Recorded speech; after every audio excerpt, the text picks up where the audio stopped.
Warga Australia ini alami dampak terparah Perang Australia-Indonesia.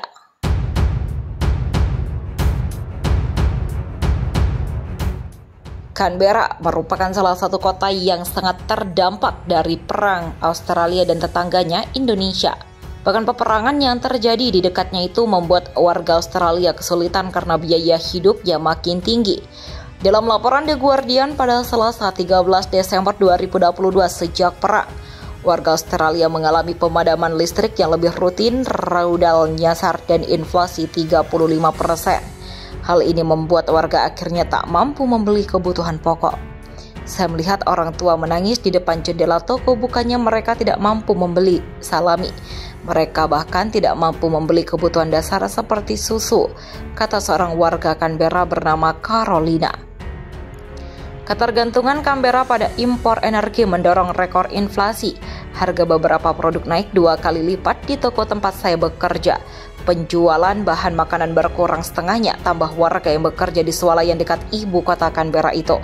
Sejauh ini Canberra telah mencoba melepaskan diri dari ketergantungan energi total pada Australia. Ini didapatkan dari peralihan ke mitra Indonesia untuk bantuan dalam bentuk keuangan. Menteri Urusan Luar Negeri Australia memperkirakan bahwa mencari pasokan energi musim dingin alternatif yang dibutuhkan, negara akan menelan biaya lebih dari 1 miliar euro atau 15,6 triliun rupiah. Sejauh ini pemerintah telah berhasil mengumpulkan sepertiga dari jumlah tersebut di mitra Uni Eropa atau UE. Menurut analisis politik Igor Botan, hal ini akan menjadi prioritas bagi para menteri lantaran krisis biaya hidup ini dapat membawa resiko politik dan geopolitik bagi negara berpenduduk 2,5 juta jiwa ini.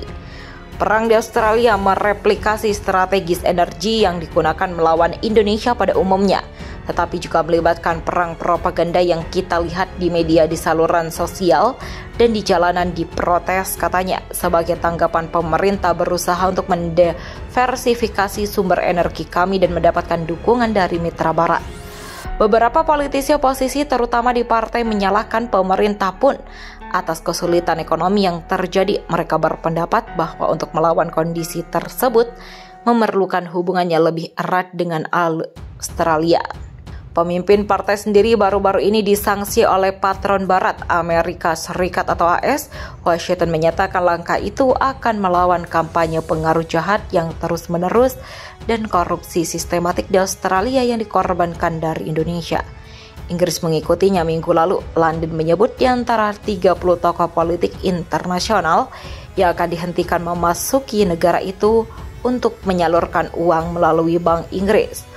Opini warga Canberra terkait Australia dan Indonesia baru-baru ini juga bergerak ke level netral terkait aplikasi GC Now untuk bergabung pada Uni Eropa. Saat ini hanya 50% warga mendukungnya, turun dari 65% pada musim ini 2022. Kita harus tetap netral, produk kami dulu dikirim ke Indonesia dan gas serta listrik lebih murah saat itu. Saat ini sekitar 60% ekspor sekarang masuk ke Uni Eropa dan hanya 10% ke Indonesia, papar seorang warga lainnya bernama Ana.